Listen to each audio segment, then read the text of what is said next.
আজকে কিন্তু আমি গাজরেরই পায়েস বানাচ্ছি। গাজরটাকে ভালো করে কুড়িয়ে নিয়ে আমি ঘিয়ের মধ্যে একটু নাড়াচাড়া করে নিলাম। গাজরটাকে আমি একটু নাড়িয়ে একটু জলটাকে শুকিয়ে নিচ্ছি। ঘিয়ের মধ্যে সামান্য পরিমাণে ঘি দিয়েছি। গাজরটাকে আমি শুকনো হতে দিয়ে একটা পাত্রে রুম টেম্পারেচারে দুধ নিয়ে একটু 1 চামচ কাস্টার্ড পাউডার ভালো করে গুলিয়ে নিলাম। এবার এর মধ্যে গাজরটা বেশ একটু জল শুকিয়ে এসছে। এবার আমি এর মধ্যে দুধটা ঢেলে দিলাম। আমি বেশ খানিকটা দুধ দিয়ে দিলাম।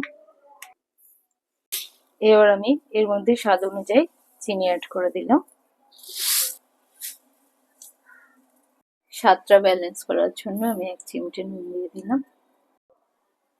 আমি এবার একটা গাজর তুলে দেখলাম, আমি হাত দিয়ে সেটাকে স্ম্যাশ করতে পারছি। আমি একদম ঘেঁটে দেবো না, ঘেঁটে দিলে তো গাজরের হালুয়াই হয়ে যাবে। এই জন্য আমি এটাকে এইভাবেই রাখবো। এবার আমি এর মধ্যে যে কাস্টার্ড পাউডারটা রেডি করে রেখেছিলাম সেটা দিয়ে দিলাম। কাস্টার্ড পাউডার যখন যেমন তাড়াতাড়ি ঘন হয়ে যায়, এই জন্য আমি এটাকে অনবরত নাড়তে থাকবো যাতে এটা তলায় লেগে না যায়।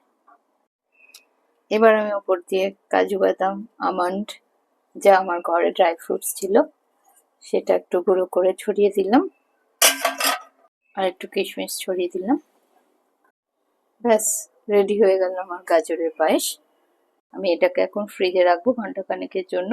তারপর আমি ঠান্ডা ঠান্ডা পরিবেশন করব। আমার বাড়ির লোকেরা তো খাবেই, আপনারাও করে খেয়ে বলবেন কেমন লাগলো।